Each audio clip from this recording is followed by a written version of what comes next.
All right, welcome everyone, and thank you for joining us today. I'm just going to give a minute or two for a couple of attendees to come in.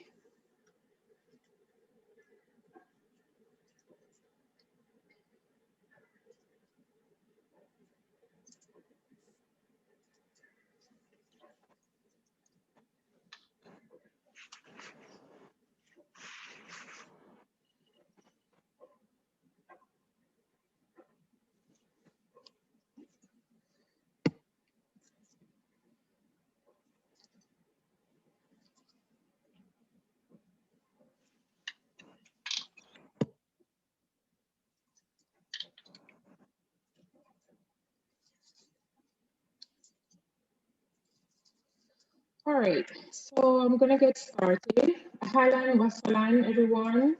Welcome and thank you for joining us today for our very first live coffee break with Jordan. This will be the first of a monthly series that we hope to carry on once a month, the second to last Thursday of every month. So thank you for joining us today for our first one. And we chose a coffee break. I just wanted to give you an insight. We chose to call it a coffee break because coffee in Jordanian culture is very important. The foundation of Jordanian culture is Bedouin, and Bedouins are the nomadic tribes of the Arab region. And coffee is more than just a drink. It's a symbol of hospitality and trust. It's offering a cup of coffee to someone and having them accept it shows mutual goodwill. It also plays an essential role in our way of doing business and negotiating and so forth. And it's a staple at every meal and is meant to bring families, friends together for good conversation and good camaraderie and good times together. So that's a little snippet behind why we chose to call it a coffee break.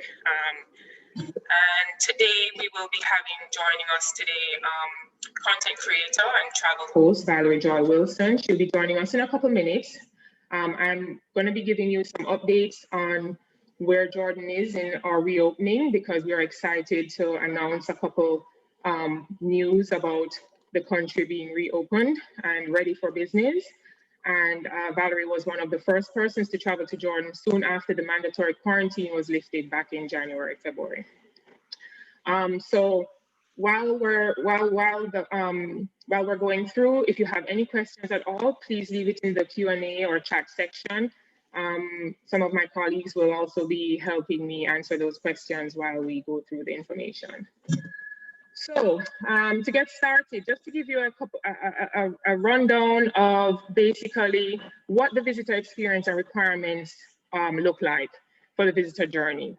So from pre-departure and for a safe return back home. So basically, I'm just going to run through the important points, key points that you need to know in preparing for a trip to Jordan and throughout. So basically, you be pre-departure, prior to departing your destination, you have to take a PCR test 120 hours before your departing time, your flight departs. We are in discussions at the moment for vaccinated travelers. There is discussions where vaccinated travelers will will no longer need to do the required PCR test 120 hours prior to departure with proof of their vaccination. This isn't confirmed yet, but this is in the works, and we'll be announcing that in the next couple of weeks, if not less. So that's great news because prior to this, it was 72 hours, so it gives more time for folks to get that test done. Upon arrival in Jordan, you have to do a PCR test upon arrival, and you have to pay for that online. All of this information will be on our COVID page, which I will reference in a minute, but you do have to pay for it online through our website for that test upon arrival when you arrive. And when you arrive, if your test, you don't have to wait at the airport for the test results. You actually do the test and you leave the airport and they will send it to you via SMS. So you do need to have a phone to be able to receive that message. If your test is negative, then you are free to move about and tour the country as planned. If your test is positive, then it requires self-isolation at your own cost, and they will give you further instructions. All of the sites are open throughout the country and ready to receive visitors. Health and safety standards across all aspects of the tourism industry in Jordan, including the hotels, the restaurants, attractions, museums, transportations, etc., have been updated to reflect best practices to protect against COVID-19. And those are all on our COVID update page. You can find each of the SOPs for each of sector of the market on our COVID page as well in full detail. And throughout the country, there's obviously social distancing requirements and masks, wearing masks and so forth. However, Jordan is an open air museum, lots of wide open air spaces, so that's very easy to do well in Jordan. In terms of accommodations, the hotels are ready. Jordan has high standard hotels, international hotels, local hotels, who are following all the protocols necessary to keep their guests safe. Hotels, I believe, are running at 70% capacity at the moment, and sites will be running at 50% until things begin to, as we're seeing the light at the end of the tunnel, these will all shift as well. And as mentioned, we have all of these updates on our COVID page. So please visit our website and check out our COVID page periodically. We update this as news evolves. And on another note, as of today, all tourism sector workers they're beginning to roll out the second doses of the vaccination for tourism workers in Jordan. So the tourism sector will be fully vaccinated for the safety of travelers. We're pleased to report that international flights, including British Airways and Lufthansa, are expected to resume their flights this year. Since the pandemic, Jordan had a quarantine and was on shutdown, and now things are, because we're back open, flights are coming back, some as early as this summer, we're expecting. And groups are already coming into Jordan from all over, from Europe, from North America. So we are slowly seeing groups coming in, and which is good news for everyone around. However, those who prefer a more direct flight and would like to avoid those extra stops always has the option to fly with Royal Jordanian, which flies direct from Chicago here, JFK, and Detroit and Montreal. So easy access to get to Jordan safely. And just some good news and key highlights. Jordan is one of the country destinations that received the Safety Seal by WTTC for their efforts in mitigating the pandemic. And promotions have begun for Jordan standalone features in 2021 tour offerings and brochures. So keep an eye out for those special packages and tours that are now rolling out for travelers to be able to book their travel. So we're very excited about these news. And then, so Jordan is, as I said, prior to COVID, actually, Jordan was one of those hot destinations. And we were preparing for a tourism boom. And with COVID, it has definitely impacted the country heavily, because tourism, as again, is one of the most important industries for Jordan, and incomes for many communities. Their income comes from tourism solely. So they've been truly impacted, and they're all prepared to receive travelers. And so our focus is to promote our small enterprises for meaning travel. Jordan offers so much. It offers wide open spaces. It offers real in-depth experiences into the Jordanian culture and into the Jordanian culture. adventure tourism was fast growing. A lot of people are looking for remote, unconventional, exotic experiences. You can experience that in Wadi Rum, Petra, the Dead Sea, and slow tourism is also something we see picking up as well. And Jordan does offer the opportunity for people to travel slower and really immerse themselves. So to touch a little bit, just want to point out our meaningful travel. It has been a big focus for us. We launched the Meaningful Travel Map of Jordan in 2018, focusing on small social enterprises and where the money stays within the communities. So we encourage travelers to check out golocalJordan.com to learn more about some of these off the beaten path experiences that you can have in Jordan on your travels, which will be good for helping the economic sustainability of these communities. And in regards to slow travel, the Jordan Trail, which is a long distance hiking trail connecting the length of the country from the north to the south, it offers about 40 days of hiking over more than 675 kilometers of trail where you travel through 75 villages and towns.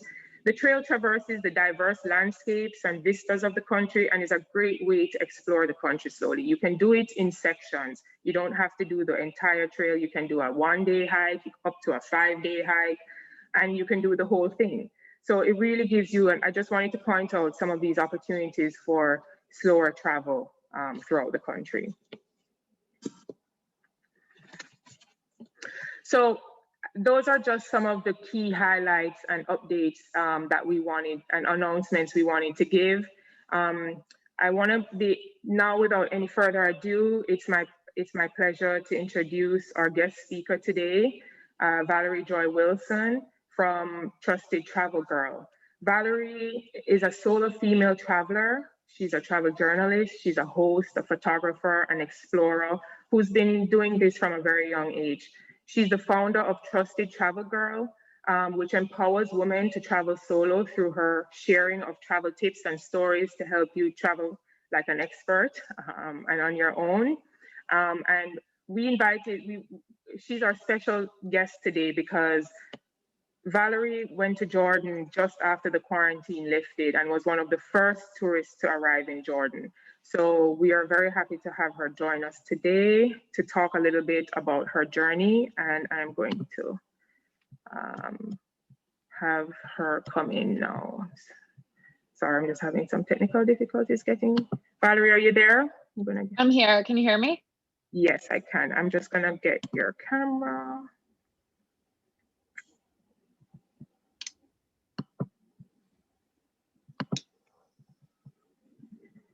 All right.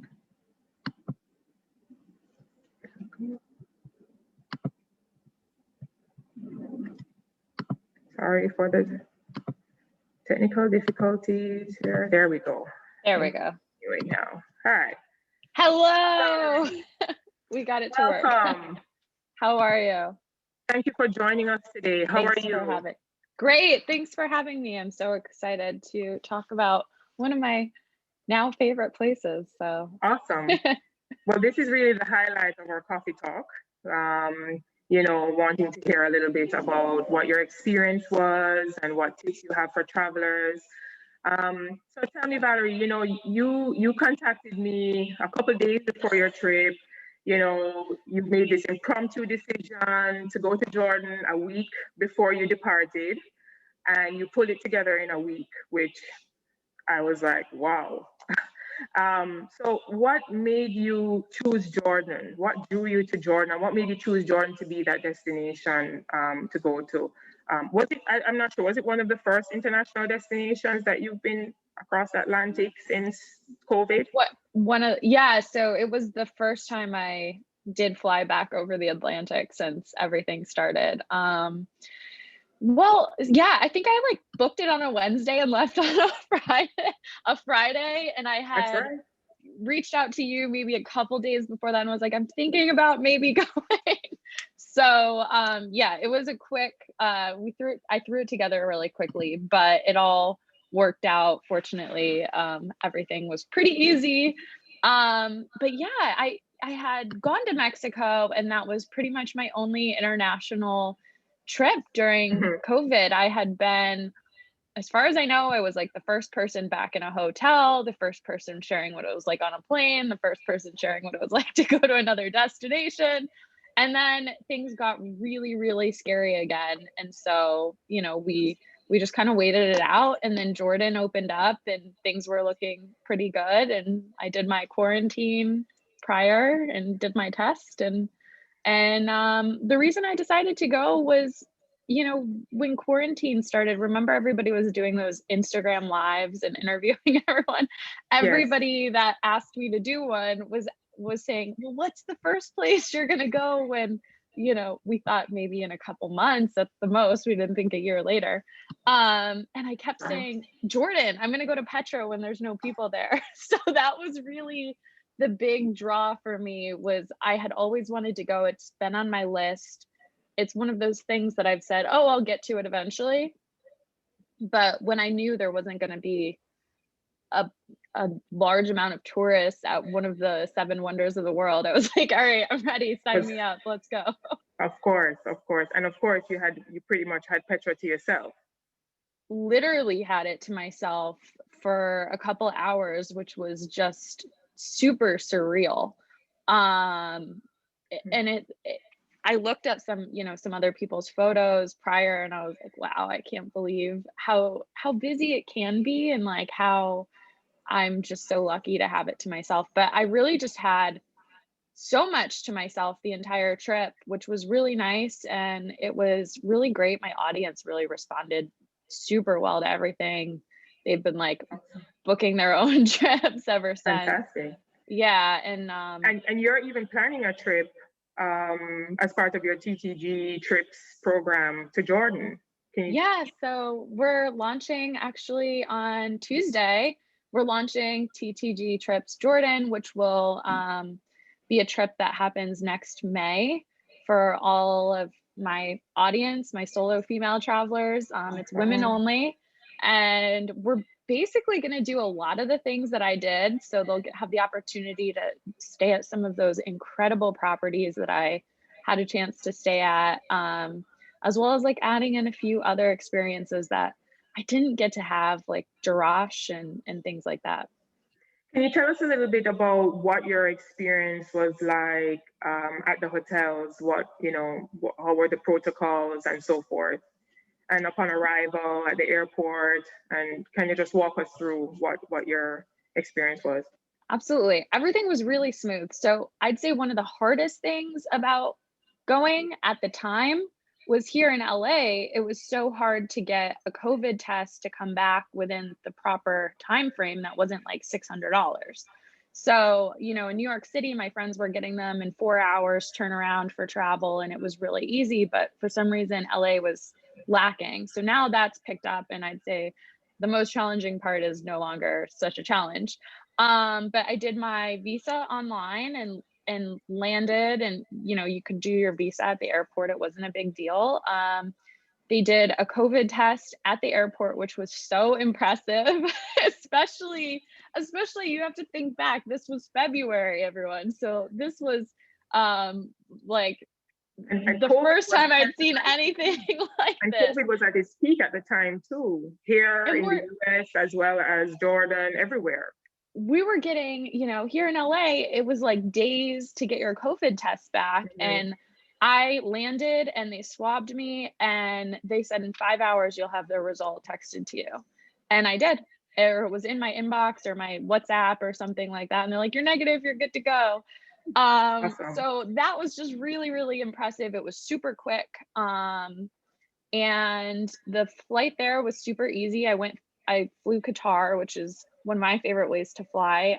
So it felt, obviously it wasn't direct, but it felt pretty direct. Just had a quick layover in Doha and was on my way. So it was, it was really easy to get there and to go through the entire process. And then the properties were doing a great job, making sure that everybody had their mask on and was being safe and all of those things. And there was just so much space. Like, it felt like at all the properties, nothing was like too crowded or anything like that. So it just felt like really comfortable. At the time I obviously wasn't vaccinated, so I wasn't dining inside or anything like that. So I really was able to work around that. Everybody Right. made it really easy. So instead of eating inside, I'd either eat outside or I'd have the food, like I'd pick it up or have it delivered to my room. And Right. I ate in my hotel room a lot during COVID, but obviously now things are a little bit different. And then everyone was really great as far as, you know, like, hey, like, sorry, can you stay 6 feet away? You know, like those kinds of things. Like I was really worried about just making sure I stayed safe and was responsible and all of those things. And everyone was really respectful of that. And my driver got a COVID test like a couple days before I flew in. And then 24 hours before I landed, he had another COVID test. So I really appreciated that he was like respectful of all of that, and kind of he sent it to me to prove that he had it. So that I felt really good about everything. But of course at the time it was we did have to be like super careful. Right, exactly. What I know it was a little restrictive considering you weren't vaccinated, so maybe didn't have the opportunity to really mingle too much on a more personal, in-depth level. And then the food you ate mostly in your hotel and so forth. But what surprised or stood out the most for you, even amidst all of that? What stood out the most? What surprised you the most about Jordan? I would just say the hospitality was amazing. Everyone was so welcoming. The hospitality at the hotels was unlike anything I've ever seen. Everyone treated me so well. So I'd say that, you know, I did everything in such a short time. We were just talking about this right before we hopped on, and everything was so quick. Like what did we come up with? Maybe 6 nights. And I did like 4 cities, but I did that because I was like, oh, well, I'm not going to be able to connect with the locals. I'm not going to have the ability to like meet anyone like I normally do. You know, that's part of the fun of solo travel. Is huge part of it is being able to connect with other people, and not just having, you know, conversations with the person that you travel with. Right. So I was like, oh, I don't know, maybe I'm going to be bored or lonely, or I wished that I had booked a couple more weeks. I was still able to like safely feel like I connected with some of the people, although I just didn't get to kind of have those like more off the beaten path, like closer experiences that we're gonna obviously be able to offer for my travelers next year and things like that. But it was still, I was still really impressed with how I was able to connect with everyone and stay busy. Awesome. You know, I've seen that a lot too, you know, travelers think because Jordan's a small country, you know, they can come, and I have people call and say, oh, I'm going for 4 days. And I'm like, well, I think you're only going to get to see Petra, really, you know, because it's a small, big country, you know, it just has so much to offer in each location. And it's a beautiful place to kind of just travel slowly and get to know the history and the culture and so forth. So I've seen that a lot as well. So with that said, then just based on where you've been so far in Jordan, where do you think you would have wanted to have spent more time, you know, and gotten more in depth a chance? First of all, everywhere, but most especially Aqaba and Amman. So I just had a quick little stint in Amman where I saw a couple things, and then I was on my way. And of course I was jet lagged. I always say that first day, I call it a throwaway day. Because you do things, but you're going through the motions. You don't really remember them. Right, of course. So it's kind of like it was a dream. And then Aqaba, which was my last adventure, I had the best dive of my entire life. I'm a scuba diver, and I had this sea turtle that was the size of me. I saw it, yes. Swimming along. and it was so clear and so beautiful, and there was a lot to see, and everything was like really intact. I was really impressed. But then that meant I didn't get to like go into Aqaba because I chose to do that instead. Right. And also I had one of the most amazing properties I've ever stayed at. So I really enjoyed the hotel in the evening, which left me, you know, not really seeing the city at all. So I would love to go back. And actually that's where I did my COVID test to come back to the States. And that was super impressive as well. Just the efficiency of the testing compared to the States was unbelievable. That test I had back in like, I don't know, was it the 12 same hours day? or something. I don't, it was either the same day or it was like really quickly the next day. But they, you know, normally what they do if you're Jordanian is they'll just text you like you're negative, like have a nice day. But I needed all the paperwork and they were on it. You know, they had my passport and all that information, and my driver just went over and picked up the piece of paper for me the next day, and it was so easy. Awesome. Well, it just means that, you know, since your time was so short there, it just means that you have to come back because you explored mostly the southern part, Petra, Wadi Rum, Aqaba, and a little bit of the Dead Sea. And the northern part of Jordan, as we were talking about before, offers so much and such a different landscape, and experiences can be had in the north too. So we would definitely love to welcome you back. For anyone that hasn't been, I would just emphasize how diverse the landscape is. It's just, it's mind-blowing. Like every single place I went doesn't even look like it's on the same planet as everywhere else, you know. Wadi Rum. Goosebumps you telling me that, because I've been to Jordan, you know, so many times myself, taking media trips and farm trips, taking you know, the travel trade and so forth. And as many times as I've been to Petra, for example, I've explored Petra different. I've been to Petra maybe 20 plus times. And each time I've gone, I've seen a new side of Petra, a different angle. I've hiked in a different way because it's so massive, and people think it's just, you know, the facade, and are not aware that it's miles and miles of a city. So even myself, who's been there a lot, there's so much more that of the survey that I need to experience as well. So thank you so much for, you know, giving us this insight. So I guess, what final thoughts, recommendations would you give for other travelers who are thinking about visiting Jordan? I would say just go. Definitely piggybacking on what you said earlier. You said, you know, if you have more time, spend more time, you're going to want it. You know, I could have 2 weeks would have been not even enough as far as exploring everything.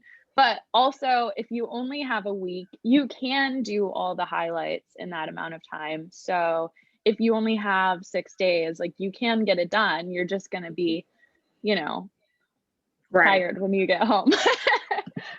But it's like, it's one of those places that I always explain travel as the more places you go to, you don't check them off, you don't cross them off your list. It makes your list longer because you realize all the other places in that destination that you didn't get to see. So I would say it's one of those places that you're going to go back again and again and again and explore deeper and a little bit more off the beaten path. But like every time you go, you're going to realize, oh, like, wait, I didn't get to see this place or that place. Or so definitely go. But if you have the time, spend longer. Awesome. Well, thank you so much for that. We don't have much time left, so I wanted to see if we could get in maybe a question or two. My colleague Zena is gathering the questions for us. Zena, are you there? Yes, I am there. Thank you, Janine, and thank you, Valerie. Valerie, one of the questions for you, and they're asking, what airline were you on, and was it a good experience? What? Your airline, I think. Oh, yes, I was on. Okay, I'm really glad you guys asked this question because I'm a huge fan of Qatar Airways. They have been, oh gosh, I don't even have all the statistics and everything in front of me or in my brain at the moment. But they have all of these awards for safety and everything through the pandemic.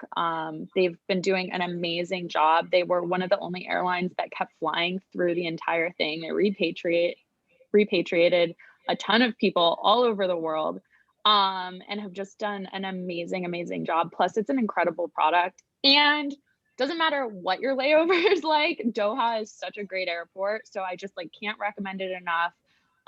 There was social distancing on all of my flights. I don't know if that was by design or just happened to be how it was. Plus, their Q Suites product is unbelievable. If you need to like social distance and like just to feel comfortable, that is the way to go. But yeah, I felt like after flying that airline, I came back to the States and was like, ooh, like we're not doing enough. This. Yeah. Yeah. So it was, yeah, I would suggest, especially if you don't have a direct flight from Jordanian out of, I know you said Chicago, Detroit, and there's only three. Yeah. There's only three right now, you said. Yeah. So Chicago, it's like if you're not in one of, Jersey. yeah. So if you're not in one of those cities and you're in like LAX or SFO or something else where you can't fly direct, definitely recommend them.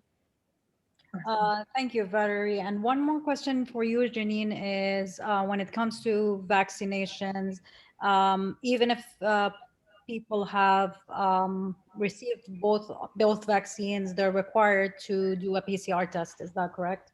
They are currently, as of today, you do still need to do the test 120 hours prior to your departure. However, this is going to be changed soon. I don't know when yet, and we'll announce that as soon as that changes. And when it does change, what it means is vaccinated travelers don't need to get the test prior to departure, but they will still need to get the test upon arrival at Amman Airport. Which is so efficient and so easy, so it doesn't even matter. It was so impressive. It was quick. It was awesome. Like walking into, you know, like a photo booth. They were like, come on over here. Quick. All right, have a nice day. Awesome. And the last question, and I think a lot of people have asked it, I tried to answer that as well, is if you're going to be sending the recording because they want the information on SOPs, they want to be able to see all of that. So I'm sure you're going to be sending it as part of the follow-up. Yes, this webinar is recorded. I will send it as a follow-up, and also for all the information that I have on the SOPs and the health and safety protocols are on our website, myjordanjourney.com. And as soon as you go to our website, you will see the link to our COVID update page where we update it as soon as these updates arise. We can take, Janine, one more because I think the vaccination part confused the people a little bit. Not the vaccine, sorry, the PCR. One person asked, why should I pay for a test there instead of doing one here? They can do it in the United States, correct? Yeah, you have to do it. You have to do the test prior to departure in the US, and then upon arrival, it's the requirement as of right now. To do one in the US and then another one in Jordan upon arrival. Yes, that is the required right now. And it was super affordable. I don't remember what the rate was. It's 28 JDs. I believe it's 28 JDs, which is about $40. $40. Yeah. I think this is it when it comes to questions. They're just eager to receive this recording, and this is it for questions. Awesome. Well, thank you so much, Sina. And again, thank you so much, Valerie. It was so lovely to have you with us today on our first coffee break chat. And I wish you good luck and safe travels on all your future travels. And keep us updated on the group tour next year for Jordan. And we'll be happy to push it out as well. Absolutely. Okay. Well, thank you so much for letting me reminisce about Jordan. It was such a great time, so I loved chatting about it. Thank you for having me. Look forward to having you back. All right. Thank you, everyone.